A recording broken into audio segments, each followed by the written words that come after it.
Alors bonjour à tous et bienvenue pour cette session de trading à l'aide de l'Ishimoku. Alors c'est Adrien Raymond qui remplace Nicolas Chéron. Nicolas devait faire cette session cet après-midi mais finalement il avait un empêchement. Alors je suis donc à côté de Karine Pelwal, notre spécialiste Ishimoku. On va faire donc un point sur les marchés cet après-midi. Nous avons vu pas mal de mouvements notamment sur les indices boursiers et les métaux précieux. Est-ce que vous pouvez, avant de regarder les marchés ensemble, est-ce que vous pouvez me dire si le son et l'image sont bons? Vous m'entendez bien? Et moi, bonjour à tous, est-ce que vous m'entendez bien aussi? Bonjour Virox, Benoît, le son souffle. Alors, on me dit son, que le image son est est bon. bon. Ok. Donc bah, on va bon. commencer. Sachez juste que voilà, on va faire plus ou moins un point de ce qu'on a déjà dit ce matin pour ceux qui étaient présents. Donc c'est-à-dire l'or devait baisser jusqu'à 1350, peut-être même plus, on va voir ça.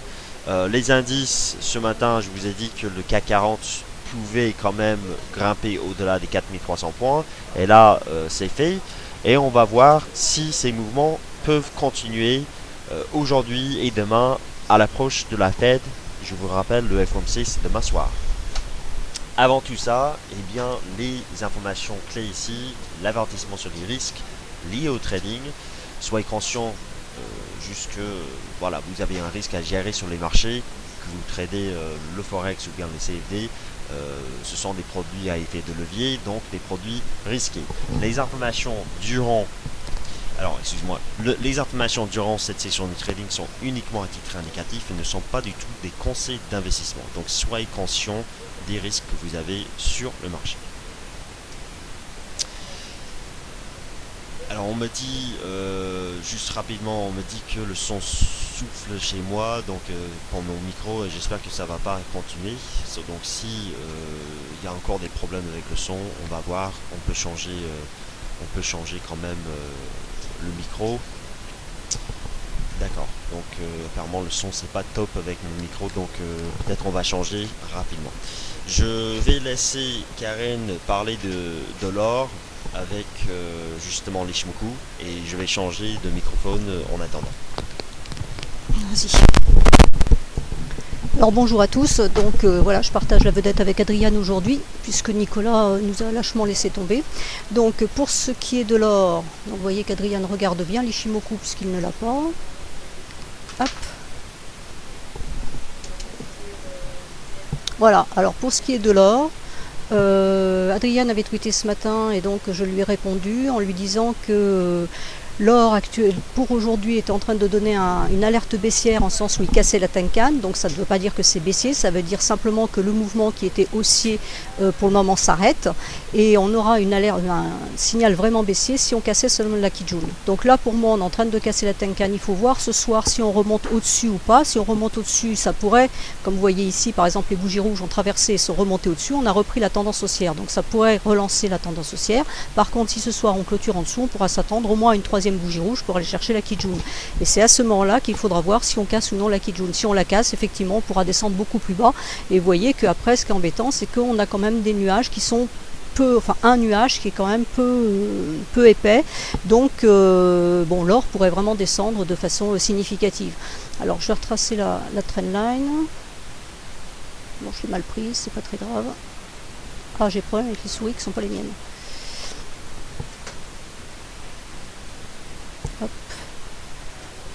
Voilà, alors ce qui est intéressant, c'est que la trendline qui est ici, vous voyez qu'elle correspond quasiment à la Kijun. Donc on peut très bien envisager une bougie qui descend chercher la Kijun, qui teste la trendline et on remonte au-dessus de la Kijun et à ce moment-là on repart. Et donc on reprendra la marche haussière à ce niveau-là. C'est bon ?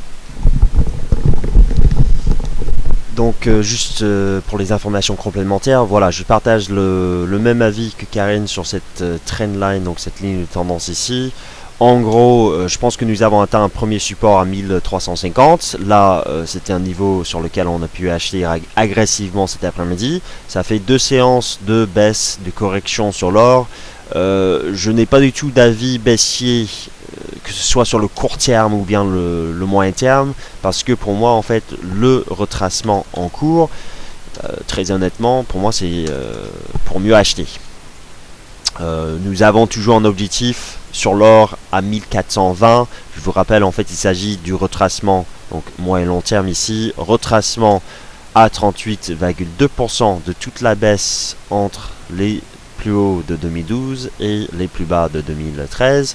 Et bien, c'était là où on avait fait le sommet en août dernier, le dernier sommet de l'or. Et donc, en fait, je pars du principe que là, on a déjà fait, bien évidemment, en fait, plus que la moitié du chemin. On était encore lundi pas très loin de cet objectif de long terme. Et je pense qu'en fait, l'or devrait atteindre cet objectif quelque part, peut-être avant la fin du mois. Ça dépend du FOMC demain. Mais d'ici, on va dire, la mi-avril. Donc pour moi, un repli 1350, premier niveau d'achat. On peut tenter des achats, c'est un peu risqué, sachant que là, effectivement, nous avons aujourd'hui une alerte baissière. De toute façon, chez Dailyfix, on est sorti de nos achats, moi un peu trop tôt vendredi, et puis Nicolas hier, parce qu'on voyait quand même un risque de retracement. Donc en fait, en l'occurrence, la semaine dernière, on était acheteur au-dessus des 1353-54 pour viser jusqu'à 1420, et puis finalement, on avait quelques incertitudes là-dessus. Moi, c'était vendredi justement, et on est sorti. Et là, c'est un retracement. Donc, soit on tient le support ici 1350, 52, et on remonte et on clôture ce soir au-dessus de la Kijun. Auquel cas, nous serions dans une situation comme celle-ci. Il y a 2 semaines, lorsque l'on parlait d'un double top et lorsque moi, j'étais acheteur plutôt à 1332. Dans ce cas-là, il n'y a pas de problème. Visiblement, je pense qu'on pourrait se stabiliser sans forcément choisir de direction, mais le billet restera haussier. Si par contre on clôture sous la Kijun ce soir et puis finalement on glisse sous les 1350, on reviendra très probablement à 1330. Là, encore une fois, pour moi c'est un niveau d'achat avec la Kijun, avec cette ligne de tendance. Ça fait quand même 3 mois maintenant qu'on achète l'or, plus ou moins, et on va pas forcément changer de plan alors que ce plan fonctionne. Donc ici l'important c'est de garder un esprit ouvert, de garder un esprit surtout moyen et long terme, parce que les marchés ne montent pas et ne baissent pas en ligne droite. Il y a quand même une très belle progression de l'or ici. Notre objectif c'est là. Et c'est là justement où je serai partant pour les premières ventes en swing, peut-être sur l'or, ça dépend, mais c'est pas forcément mon plan long terme, c'est juste peut-être en swing on pourrait shorter les 1420-30, mais voilà, pour le moment je pense que l'or c'est un retracement sur le court terme, on peut profiter de ce retracement pour ensuite acheter, mais uniquement sur repli vers des supports de taille 1350 et 1330. Donc voilà. Donc ça, voilà, là c'est pour compléter un peu ce que dit Adriane. Donc c'est le graphique mensuel et vous voyez que le niveau que je pense qu'on va aller chercher, alors quand je ne sais pas, parce que là on a trois bougies bleues, donc ça fait 3 mois qu'on monte, c'est un graphique mensuel, donc on pourrait très bien avoir une bougie rouge de correction derrière pour repartir après. Et l'idée c'est d'aller chercher ce niveau-là à 1400, 1490 à peu près. Vous voyez que la lagging span est parfaitement dégagée à la hausse et que ce niveau-là correspond exactement à ce niveau-là. Donc quand la lagging span atteindra ce niveau-là, on va dire pas le mois prochain si on part du principe qu'on a une bougie rouge, ou alors on peut avoir un démarrage rouge pour finir en bleu. Bon, je pense pas qu'on monte en un mois, on va dire laissons 2 ou 3 mois pour monter, et à ce moment-là on pourra envisager ce niveau-là qui correspond exactement à ce niveau-là. Et donc la lagging span serait aussi à ce niveau-là. Voilà, donc l'idée elle est là. Pour terminer sur l'or, donc vous pouvez quand même tenter des achats là. C'était plutôt il y a 1 heure qu'on pouvait entrer à l'achat à 1352, 51. Encore une fois, si cet après-midi, donc là, je vais me mettre sur un graphique de court terme, donné H1. Vous voyez là, en fait, on a un rebond technique, on va dire, sur le support. Si cet après-midi D'accord. Si cet après-midi, on ne dépasse pas les 1357 et puis on retourne vers le support, je pense qu'on finira probablement par le casser, auquel cas on retombera dans cette zone d'achat qui est quand même, techniquement parlant, une zone beaucoup plus attractives pour des achats en swing sur l'or, vers les 1330, 1335. Par contre, Karen vient de me dire si on devait casser à la hausse la Tenkan ici, 1357, donc la résistance là, ce sera un achat spéculatif sur le court terme avec des objectifs. Moi je prends en fait le sommet ici 1360 3 et puis peut-être même jusqu'à la Kijun 1366. Dans tous les cas en fait, si l'on devait aller chercher jusqu'à 1366, en fait on aura probablement une clôture au-dessus de notre Tenkan, auquel cas ceux qui achètent là, vous aurez intérêt quand même à essayer de tenir vos positions. Donc l'or il est haussier, je ne short pas l'or, on a quand même anticipé la correction jusqu'à 1350. Je vous ai parlé d'une divergence baissière en H4 sur l'or. Cette divergence baissière s'est confirmée. Je mets juste en fait un RSI rapidement pour vous montrer. Et pour moi cette divergence baissière nous donne une meilleure entrée à l'achat éventuellement. La difficulté ici, c'est de déterminer le prix. Est-ce que c'est à 1350 ou est-ce que c'est plutôt plus bas?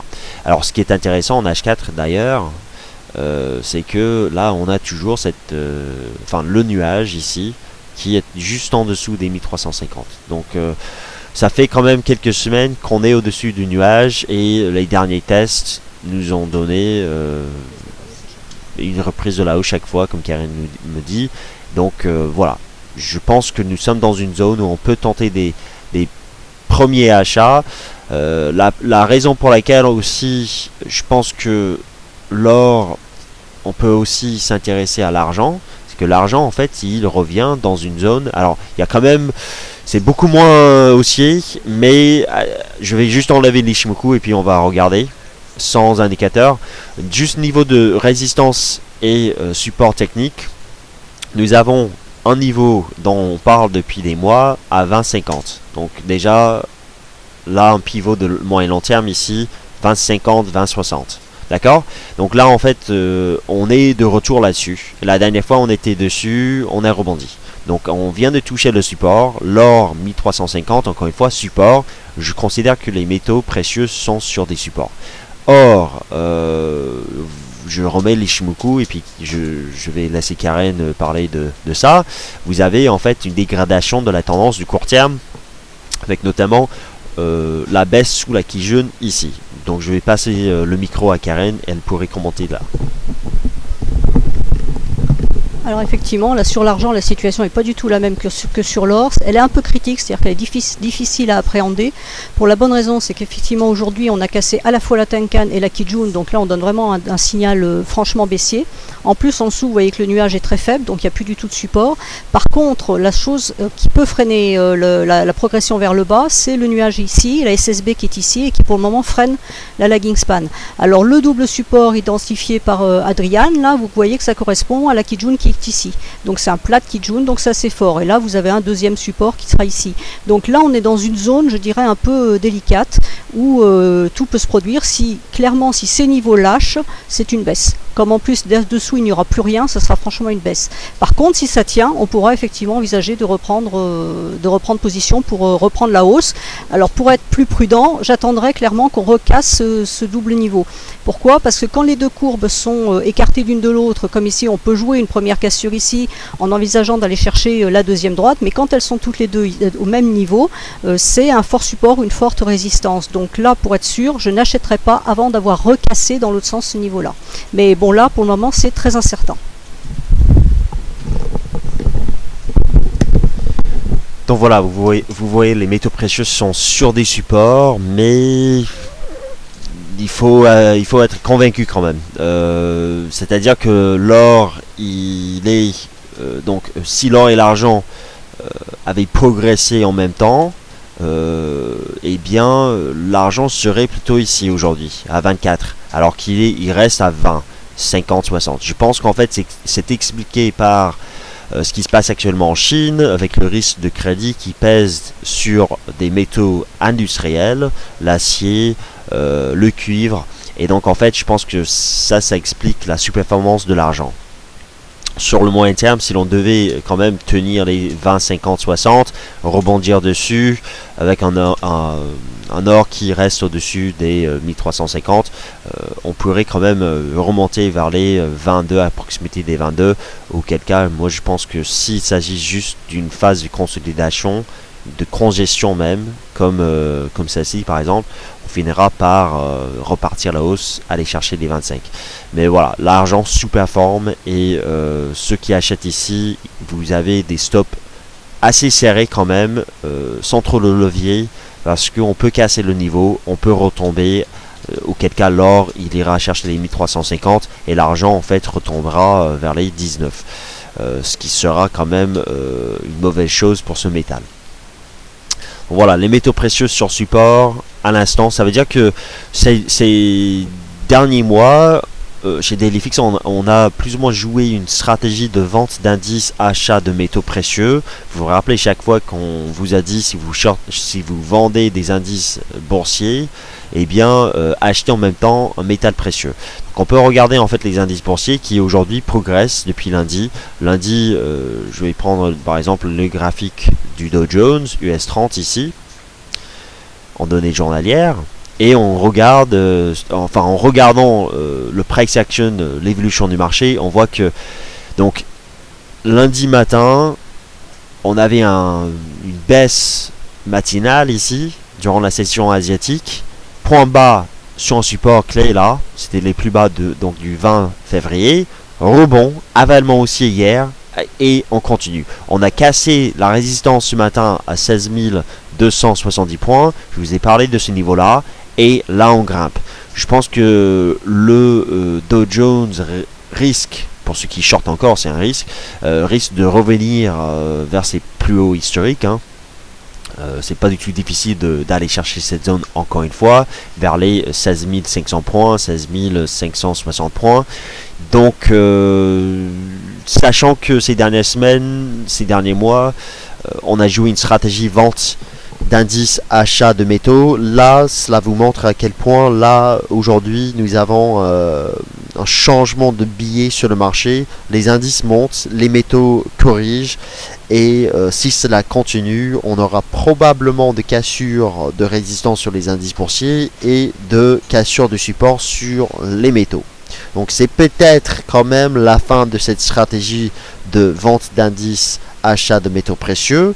Le fait que le Dow Jones va arriver sur ses plus hauts annuels ne veut pas forcément dire que cette stratégie elle est morte. Cela pourrait même plaider en faveur d'un nouvel échec du Dow Jones. Mais voilà, c'est haussier, tout est haussier là. Et en fait, tant que c'est haussier, bah, les autres indices peuvent quand même monter davantage. Donc la vue Ishimoku, comme dit Adrian, c'est haussier, rien d'autre à dire. On a cassé la Kijun hier, donc déjà ça a invalidé le signal baissier qui avait été donné ici. On a rebondi, vous voyez, sur la droite horizontale d'Adrian qui correspond quasiment à ce niveau-là. Donc on a rebondi, cassé la Kijun, on s'est arrêté sur la Tenkan. Aujourd'hui on recrasse la Tenkan, donc on relance la hausse. Vous voyez que la lagging span est sortie du nuage, donc c'est haussier. Voilà, là il y a vraiment... donc après, bon, les niveaux, il faut aller les chercher sur des unités supérieures. Bon, il n'y en a pas. Vous voyez, là, en weekly, c'est intéressant aussi parce que vous voyez qu'on a vraiment un gros double support avec une Kijun très horizontale et une Tenkan qui se met aussi très à l'horizontale. Donc là, bah voilà, grosso modo, les prix naviguent là-dedans. Il faut casser là pour relancer. Alors, je vais répondre à quelqu'un qui me parle du DAX. Alors, le DAX...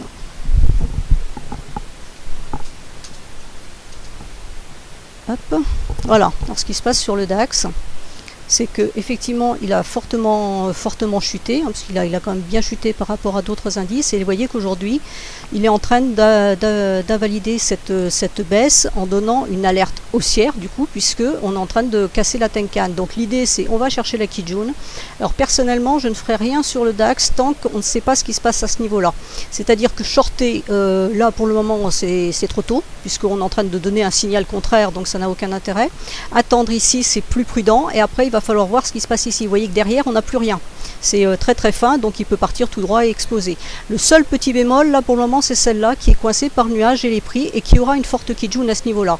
Donc moi, personnellement, je ne ferai rien avant les 9438 pour être vraiment sûr que la hausse reprend.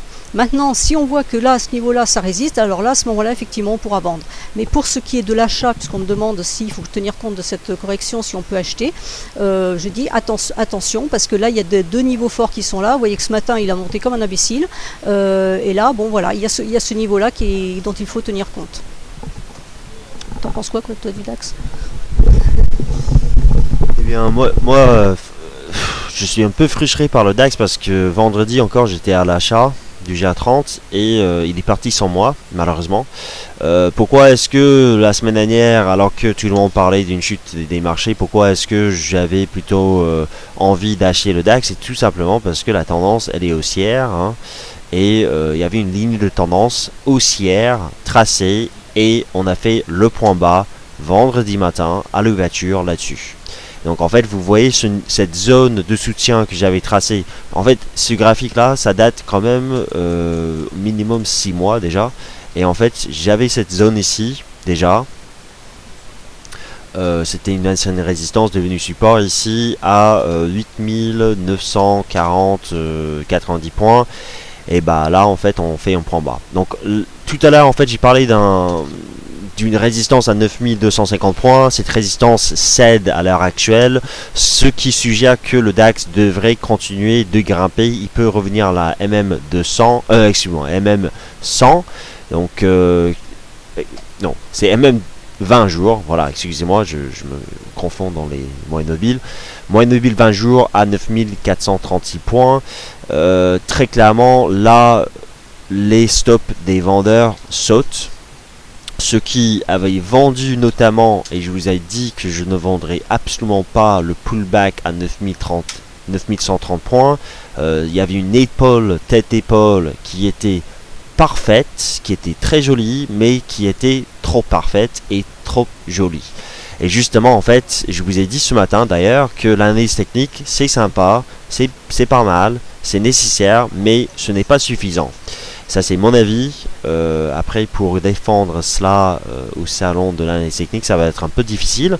Mais voilà, si je vous dis que épaule tête épaule, mais vraiment parfaite, jolie.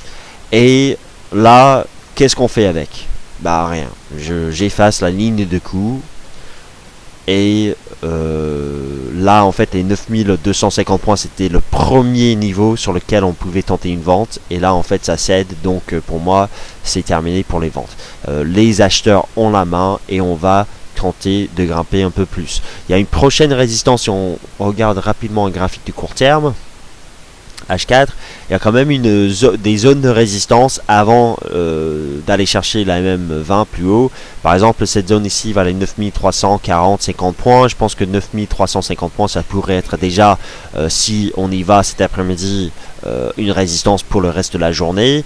Sachant que nous montons quand même pas mal depuis l'ouverture des marchés. Ce matin, on était dans le rouge. Quelqu'un m'a dit « Ah, les indices sont moches. » Et je lui ai dit « Non, c'est un retracement. Et a priori, on va repartir à la hausse. » C'est exactement ce qu'a fait le CAC. Le CAC qui est beau, qui a sorti tous les stops des vendeurs du double top ici. Alors, double top, vous vous rappelez là, cassure de la ligne du coup, support, rebond, avalement haussier. Ce matin, repli 4250 points. Je vous ai parlé de ce niveau-là, niveau psychologique, chiffre rond. Souvent, vous avez des ordres vers des chiffres ronds comme 4250 points. Et on est reparti. Poutine parle et bam, on casse la résistance. Tout à l'heure, on était à 4220 points. Premier niveau sur lequel on pouvait tenter une vente. Là, c'est échec. Et donc, très clairement, il n'y a plus de vente à tenter. Par contre, vous aurez probablement d'ici peu un test de la MM 20 jours. Également une mèche ici vers les 4346, 50 points. Voilà. Donc peut-être une résistance pour le reste de la journée. Mais vous voyez quand même ce que ça fait avalement aussi. Suivi par quand même un chandelier énorme à la hausse.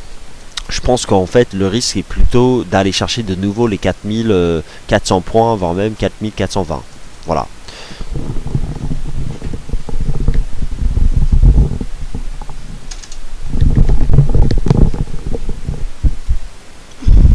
le DAX, c'est le CAC en l'occurrence. Alors le CAC, ce qui est superbe avec le CAC, c'est ça. C'est le mouvement qu'il y a eu ici qui donnait clairement un signal d'achat. Donc vous voyez, on est descendu ici, on est descendu chercher le petit bout de nuage. Donc c'est là, il y avait un support qui était très fort puisqu'on a des SSB qui sont dans le prolongement les unes des autres. Et là, on est descendu sur le bas et on est revenu au-dessus de ce niveau-là. Donc là, c'était un achat ici à ce niveau-là. Hein. Dès qu'on cassait le point haut, c'était un achat. Et là, vous voyez qu'aujourd'hui, il casse. Donc là, on avait bien une double résistance Tenkan plus Kijun et il est parti droit. Donc là, pour moi, c'est haussier.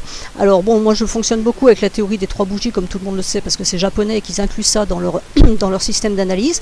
Donc ce qui est étonnant, c'est que sur le DAX, on a déjà nos 3 bougies bleues aujourd'hui, alors que le CAC, lui, n'en est qu'à 2. Hein, donc vendredi, le DAX avait fini bleu, alors que le CAC a fini rouge. Là, moi, ce que je vois, c'est que normalement, de toute façon, on devrait faire une 3e bleue. Donc 3e bleue, ça voudrait dire que demain, on aurait un marché haussier pour démarrer, mais qui pourrait très bien basculer à la baisse. Si je prends le DAX, qui a déjà ses 3 bougies bleues, il peut très bien commencer bleu demain matin, demain après-midi, et se renverser le soir et finir rouge, hein, pour avoir une 4e qui soit rouge. Et donc, auquel cas, notre CAC ferait exactement la même chose, nous ferait sa 3e bleue dans la journée pour faire une rouge derrière. C'est à peu près de cette façon-là qu'on regarde le système des 3 bougies. Et donc le CAC, bon bah voilà, dans l'idéal, il retournerait chercher de toute façon c'est plus haut. Vous voyez que en hebdomadaire, on a eu un signal vendeur ici, donc la semaine dernière avec cassure du double support, et là on invalide ce signal vendeur. Donc là, purement technique, il n'y a pas de vente à faire sur le CAC, ni sur le CAC, ni sur le DAX. Regardez ça. Donc voilà, ce qu'il faut retenir en fait des indices boursiers européens, c'est que la semaine dernière c'était baissier, on avait de l'aversion au risque présente sur le marché, mais ceux qui vendent encore en partant du principe qu'il s'agit juste d'un retracement de cette baisse avant d'aller plus haut, eh bien ils ont du mal, hein. Y compris nous qui avons vendu quand même des résistances. Tout à l'heure en fait j'étais plutôt vendeur à 4320 points, stop serré, et là c'est échec. Donc apparemment quelqu'un me dit d'ailleurs, donc Steph qui me dit l'or rechute sous sa Tenkan en H1. On peut regarder ça rapidement, mettre en H1 juste pour voir. Effectivement, il y a un petit repli sous ce niveau-là dont on a parlé, 1357. Donc déjà, les indices cassent la résistance, partant du principe que ces dernières semaines, quand les indices baissaient, les métaux précieux montaient, notamment l'or, eh bien, si les indices, déjà les indices cassent la résistance, il y aura un risque effectivement à la baisse sur l'or, en partant du principe, encore une fois, que les indices boursiers montent et l'or baisse en même temps. Alors maintenant, j'aimerais juste faire un point sur rapidement un indice dont personne ne parle, mais qui est ultra bullish. Et d'ailleurs, je ne sais pas exactement la raison pour laquelle il est actuellement sur ses plus hauts. C'est la bourse de Milan, le FTSE MIB, qui touche ses plus hauts de mai 2011, fin mai 2011 ici. Vous voyez, c'est un graphique en données hebdomadaires qui est ultra bullish quand même. Et c'est vrai que cet indice-là ne donne aucune indication quant à un retournement à la baisse à venir. C'est-à-dire que selon l'épaule sur le moyen et long terme ici que j'ai, on pourrait très bien grimper jusqu'au sommet de 2011 d'ici peu. Donc dans les séances à venir, semaines à venir plutôt. Donc là, si vous cherchez un achat sur un indice, bon, déjà on est haut, mais vous voyez que les retracements du FTSE MIB jusqu'ici ont donné plutôt des opportunités d'achat. Je ne vais pas forcément avoir une stratégie dessus parce que personne ne traite cet indice, mais si vous vous intéressez, eh bien vous avez encore de la marge à la hausse sur cet indice probablement. Ça c'est du long terme, c'est pas juste en intraday, c'est pas même en swing, c'est vraiment du long terme. Tu t'es aussi sur cet indice et c'est vraiment très beau. Je sais pas pourquoi, je me suis pas forcément renseigné dessus parce que encore une fois, nos clients ne s'intéressent pas tellement à l'indice FTSE-MIB, mais il y a très clairement quelque chose qui se passe en Italie avec une surperformance de la part de la bourse du Milan. Je pense qu'en fait cet indice était en train de rattraper son retard avec la bourse de Madrid d'ailleurs, l'IBEX 35 qui avait fortement progressé entre juin et novembre dernier, et là en fait le FTSE-MIB a priori il fait plus ou moins la même chose. Voilà, alors pour retrouver quelque chose, des résistances intéressantes sur cet indice, vous voyez qu'il faut aller jusqu'au mensuel. Et là, on a une résistance qui pourrait jouer à 23 500. Vous voyez que c'est le bout de nuage qui est ici. Donc là, il est en train d'attaquer son nuage. Donc il est en train d'essayer de changer de tendance, puisque tant qu'on est en dessous, on est en tendance baissière. Donc il faut repasser au-dessus pour être en tendance haussière. Donc là, il est en train de lancer un avertissement de changement de tendance. Et là, on pourrait envisager un objectif à 23 509 parce que ça correspond à ce bout là qui correspond à ça et qui est intéressant parce que c'est la lagging span qui va monter là dans le creux et qui correspond au petit bout de Kijun ici. Donc là il y a un niveau et après vous voyez que le niveau suivant qui est très beau, c'est celui-là 28 258, mais bon là on n'y est pas encore, hein, c'est du mensuel donc il va falloir repousser un peu, mais là il y a un très beau niveau. Si les marchés devaient reprendre une hausse éventuellement après une forte correction, on pourrait envisager un niveau aussi fort. Alors je voudrais répondre à quelqu'un qui me pose la question sur le DAX et qui me dit que sur la Kijun, le DAX en D1, oui, il semblerait qu'il soit sur sa Kijun. Il a dépassé? Non, je sais pas. Non, voilà, ça y est, il est dessus. Voilà, il est dessus. Et est-ce qu'on short? Ben, j'ai envie de dire non. J'ai envie de dire non, parce que pour qu'il monte aussi vite de cette façon, regardez l'amplitude quand même dans la journée, hein, passer de 106, ça fait plus de 200 points, on a 210 points, pour moi c'est très fort, donc il n'y a aucune raison de vendre pour le moment. Vous voyez que la lagging span est en train de passer certaines cannes, elle a pénétré le nuage, elle est en train de traverser la bougie, donc pour moi je pense qu'on va aller tester ce niveau-là. Alors en mèche ou en bougie, j'en sais rien, mais je pense qu'on ira tester ce niveau-là. Et là actuellement je ne ferai pas un short, ou alors c'est vraiment un petit short pour aller chercher la Tenkan maximum en pensant que ça va corriger un peu avant de remonter, c'est possible, mais pas au-delà, hein. Pour le moment je viserai, si quelqu'un veut faire du trading agressif, voilà, c'est 250, pas plus bas. Voilà, donc je pense que nous avons parlé des indices, vous avez notre avis là-dessus. Bon, c'est haussier, hein. Nous avons en fait eu en gros la semaine dernière une baisse des indices boursiers, mais aucun changement de la tendance de long terme, alors que tout le monde criait double top, épaule tête épaule sur le DAX et le CAC 40. Et en fait, cela vous montre à quel point il faut pas forcément, la leçon pour moi, hein, en tout cas, il faut pas forcément croire à 100% des graphiques, les lignes que vous tracez, parce que encore une fois, ce sont des études probabilistes. Ce sont des études qui vous aident à identifier des niveaux d'entrée, des tendances et autres, mais il faut aussi avoir une vision plus globale, plus large, justement, quand vous avez des événements qui se passent dans la journée, notamment Poutine tout à l'heure hein, qui parlait, eh bien vous avez des mouvements et le marché se fiche des fois d'une ligne de tendance ou d'une ligne de coup autre. Donc voilà. Maintenant pour le Forex, on peut faire le point sur l'euro-dollar rapidement. Il n'y a pas grand chose à dire de l'euro-dollar. Il est haussier, comme vous le savez en fait, et nous avons des objectifs haussiers à 1,40 et peut-être même jusqu'à 1,42 cette année maintenant. Maintenant qu'on s'échange au-dessus des 1,38,20 définitivement. Donc en fait c'est plutôt sur le court terme qu'il faut chercher des opportunités, et très honnêtement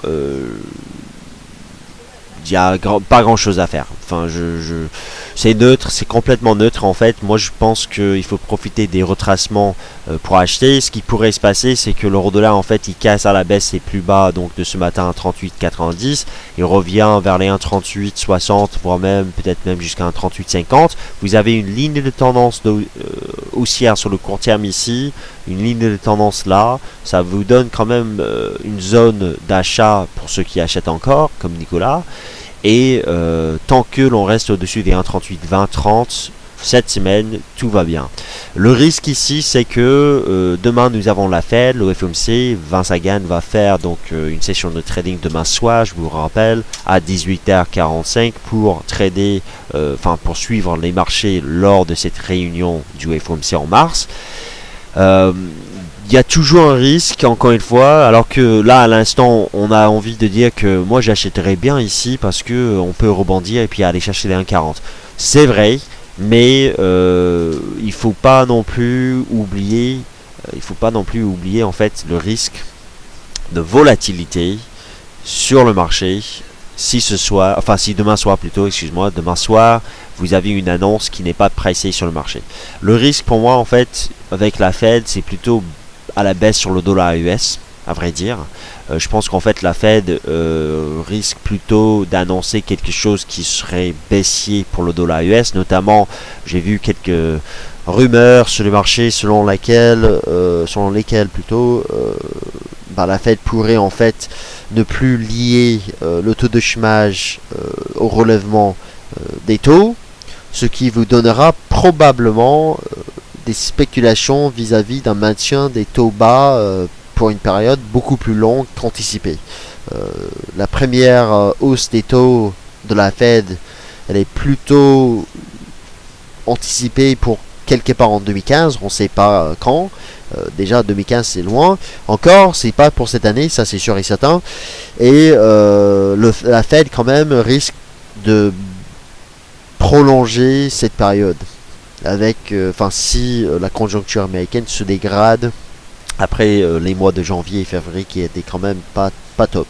Donc l'euro-dollar, il est aussi, en fait, le risque, il est haussier. Les traders particuliers restent majoritairement vendeurs de cette paire de devises. Et donc, en fait, le risque, c'est tout simplement que les supports tiennent et que les résistances cèdent.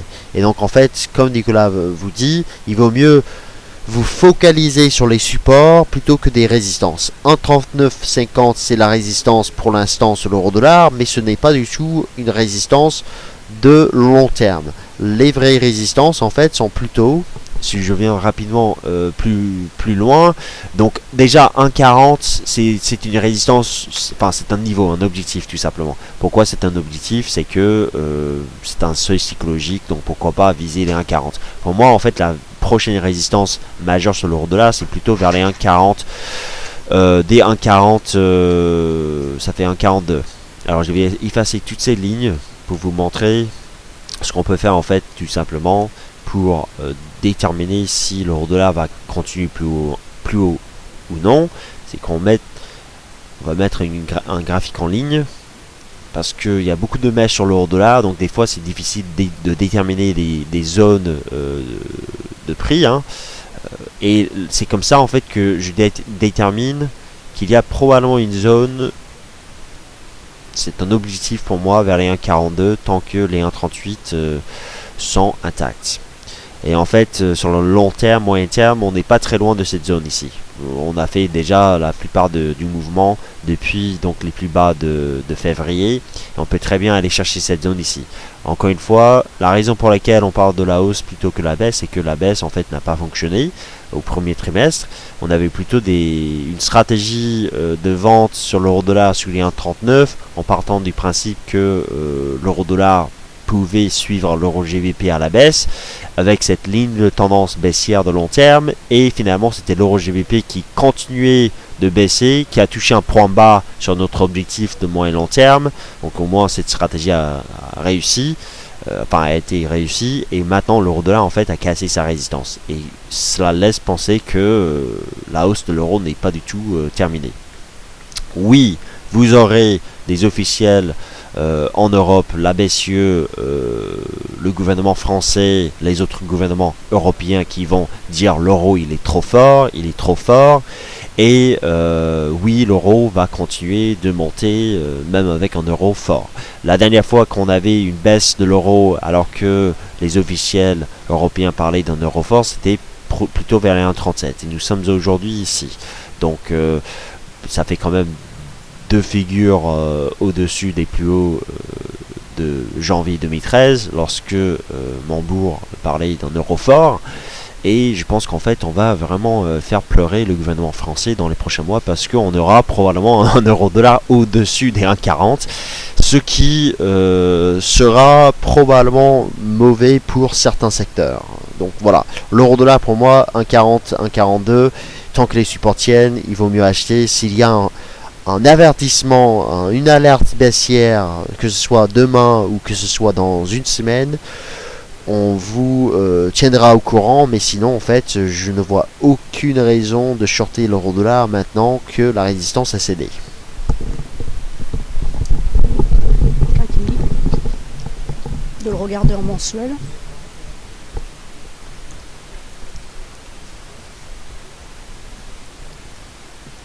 Non, vous ne l'avez pas en mensuel. Si. Quand tu connais pas, mettre tes bougies.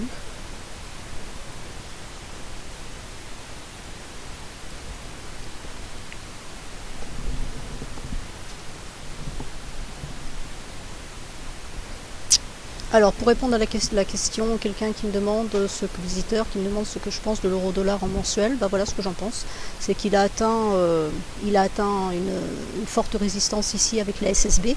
Donc effectivement, il y a deux solutions. C'est où on casse et on va chercher le niveau. Vous voyez, le niveau d'Adrian, c'est celui-là. Hein, c'est la Kijun qui est ici. On est exactement au même niveau.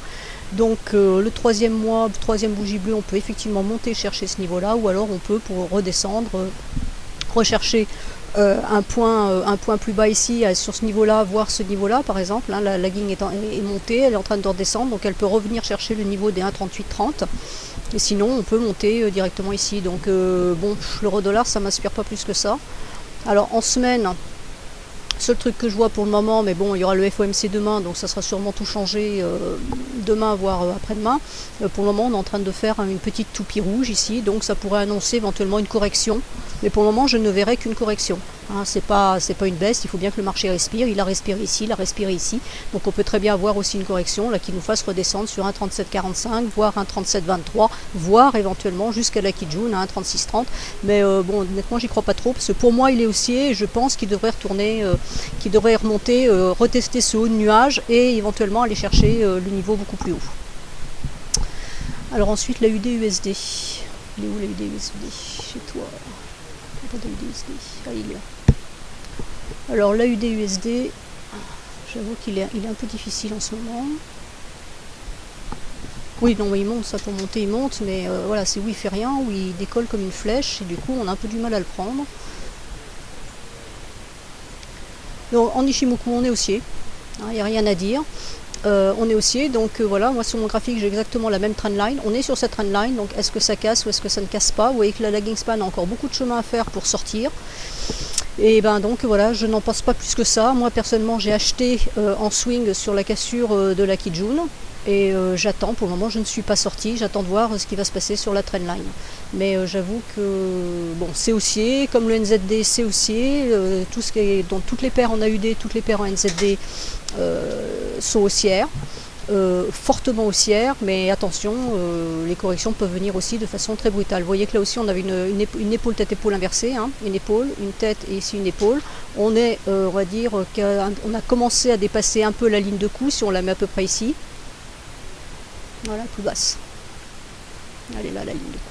Donc on a dépassé la ligne de coup, donc ça semblerait valider l'épaule tête-épaule. Mais voilà, on a cette trendline qui, moi, me bloque. Et pour le moment, bon, c'est haussier, il n'y a rien à dire. Vous voyez que par contre, si on devait avoir un mouvement baissier, on n'a plus rien là en dessous.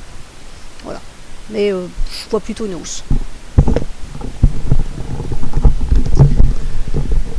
Alors justement, en fait, moi qui ai une stratégie d'achat actuellement sur l'AUD-USD, sans parler de l'épaule tête-épaule inversée, parce que rarement, enfin je parle rarement de ces configurations parce que tout le monde les voit et donc je trouve ça un peu trop facile, mais c'est en effet ce que le marché fait, c'est qu'on fait une épaule tête-épaule. Ce qu'il faut retenir ici, en fait, c'est l'esprit de ces figures épaule tête épaule, c'est-à-dire que le marché il était baissier ici, baisse, on a une suite de creux descendants, de sommets descendants. À un moment donné, en fait, on a cassé les plus bas de janvier, et en février, en fait, on était en dessous, et je me suis dit bon, notre stratégie d'achat pour le premier trimestre déjà c'est terminé, parce qu'en janvier on a cassé notre support ici qui était à l'époque 88,50 et on était en dessous. Je me suis dit là, a priori, on va chuter jusqu'à 82 si ça continue. Finalement, en fait, ça n'a pas continué. Et à un moment donné, je pense que c'était avec la RBA, justement, on a rallié donc au-dessus, on avait un retour au-dessus des 88,50 et depuis en fait j'ai un billet aussi sur cette paire parce qu'on a tenu finalement le support ici au premier trimestre. Et donc là en fait depuis plusieurs semaines, un mois exactement, on était neutre au-dessus des 88, 80, 90 là, ce support là qui a tenu et on fait maintenant une suite de creux ascendants, de sommets ascendants. Je vais vous expliquer en fait avec cette épaule tête épaule inversée si elle est confirmée. Encore une fois, moi je n'achète pas un breakout parce qu'on a cassé une ligne de coup, parce que vous avez de toute façon une résistance ici, là, avec la MM200 jour à 91,60. Donc faites attention à 91,60, c'est une moyenne mobile à 200 jours. La dernière fois on a testé cette moyenne mobile à 200 jours, et bien c'était ici en octobre dernier, le 23, on a fait le point haut et on est donc entré dans une phase baissière. Il est toujours possible d'échouer ici et par la suite de baisser, faire de nouveaux plus bas sur la ODUSD, sachant que la tendance de long terme elle est baissière. J'ai plutôt l'impression, par contre, qu'une cassure n'est pas du tout à exclure. Et donc j'ai plutôt envie d'être à l'achat de la ODUSD, pas au niveau actuel. C'était plutôt la semaine dernière. Encore une fois, on a parlé de notre moyenne mobile à 50 jours qui donnait des points d'entrée à l'achat, qui donne donc des indications quant au cycle sur la ODUSD et qui est qui était neutre, qui était un support et maintenant qui commence à se pencher vers le haut.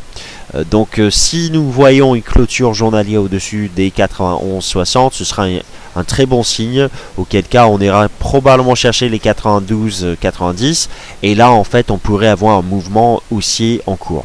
D'une approche très spéculative, encore une fois très spéculative, hein, je pense que nous pourrions être dans une vague 3 tout début, hein.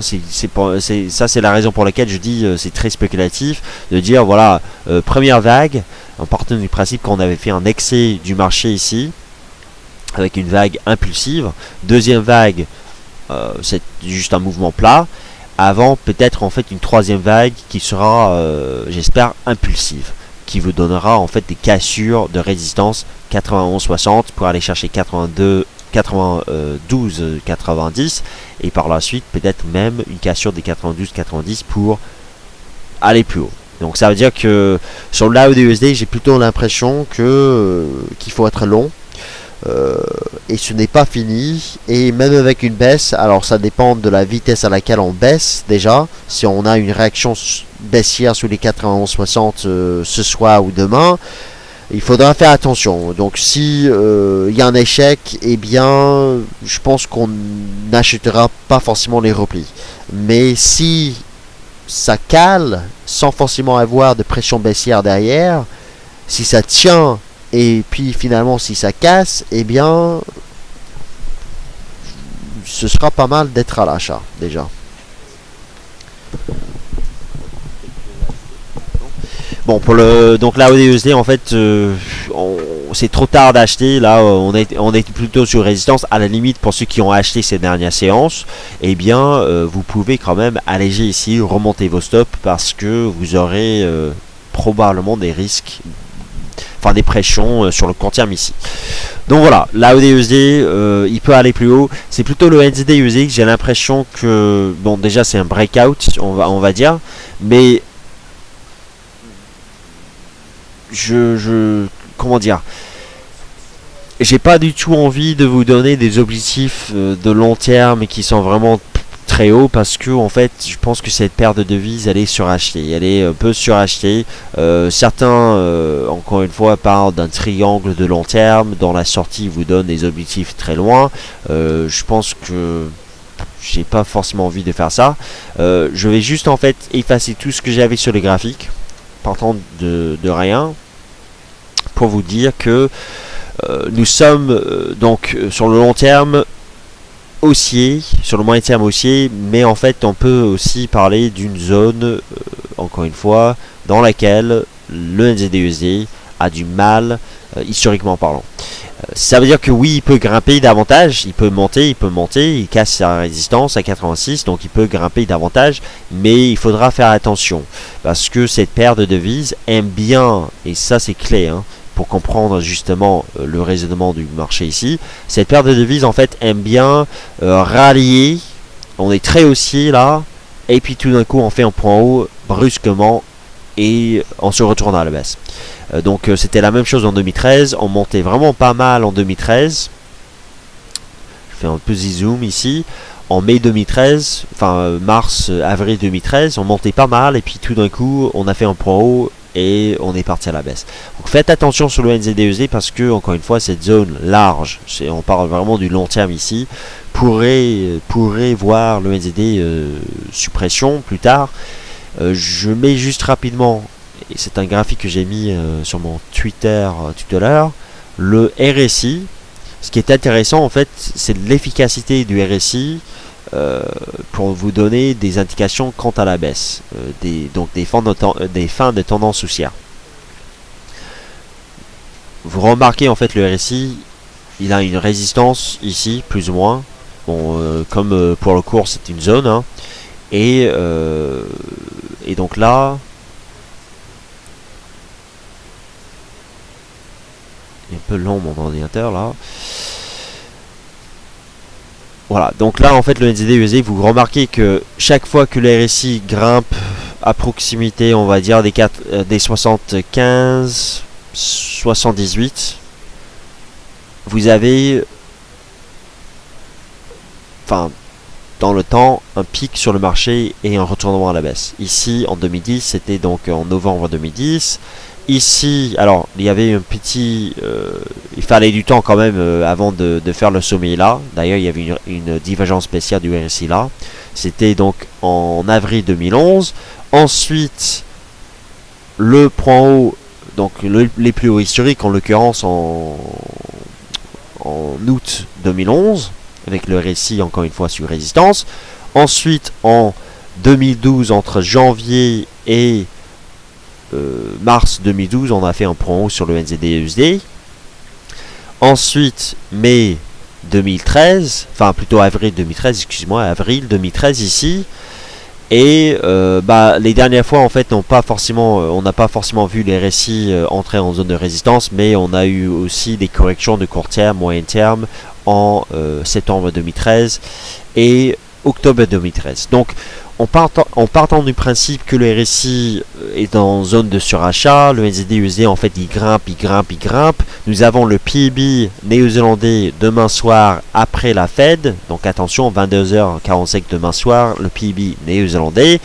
Vous pourrez peut-être d'ici peu, pas tout de suite, hein, mais d'ici peu voir un retournement sur cette paire-là.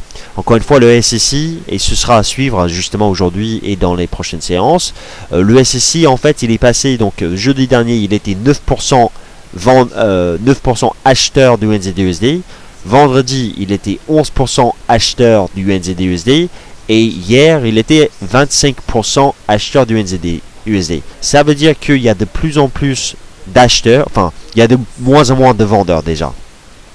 Et c'est probablement en fait des traders particuliers qui sortent sur leur stop, qui subissent des pertes, appel de marge, stop de protection sauté ou autre, parce que la paire progresse toujours.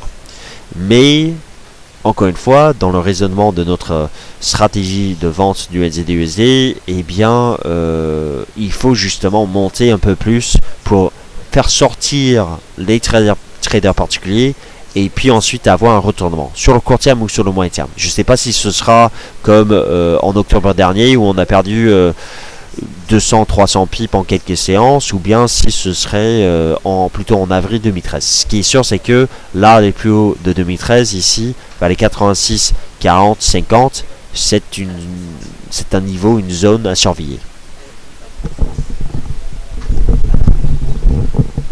Alors moi je suis toujours à l'achat sur le NZD-USD. Je pense effectivement comme Adrian qu'on arrive sur des zones un peu dangereuses. Donc je sors pas tout de suite, mais je surveille ça de près.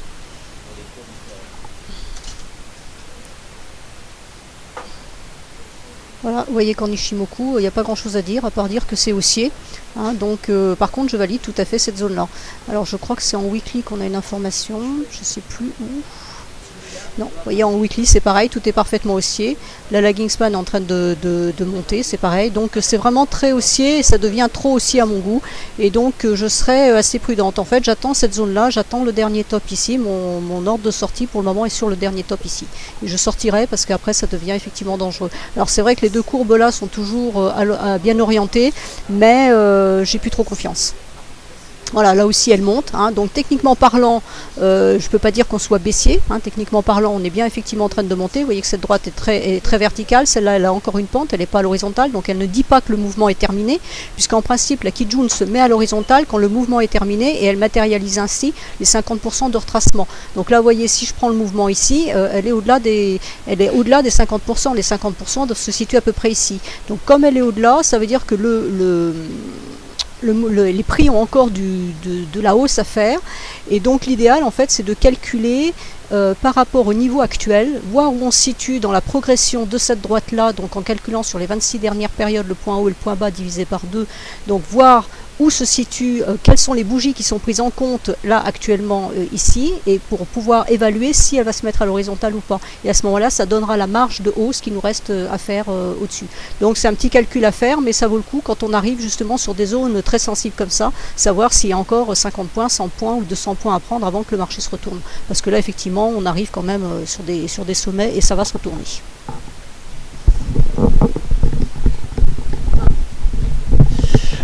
Voilà, donc je pense qu'on a fait un point sur la plupart des paires de devises et des marchés qu'on suit. Donc si on n'a pas forcément fait un point sur les paires de devises que vous vouliez, par exemple, je vois sur le chat GBP NZD et le ZCAD, eh bien je vous invite plutôt à revenir vers nous sur le forum. On pourrait vous faire un point sur ces paires de devises sur notre forum. Pour ceux qui s'intéressent à l'Ishimoku, alors sachez juste que nous avons sur notre site des guides de trading. Donc je vais mettre justement le site. Vous avez des guides de trading en fait, et un guide de trading rédigé par Karen justement sur l'Ishimoku. Donc si c'est votre première fois sur DailyFX, eh bien vous pouvez télécharger gratuitement nos guides de trading. Il y en a un sur l'indicateur Ishimoku et je vous passe le lien maintenant vers cette page justement. Donc vous pouvez donc télécharger les guides, que ce soit l'Ishimoku, des vagues d'Elliott ou autres.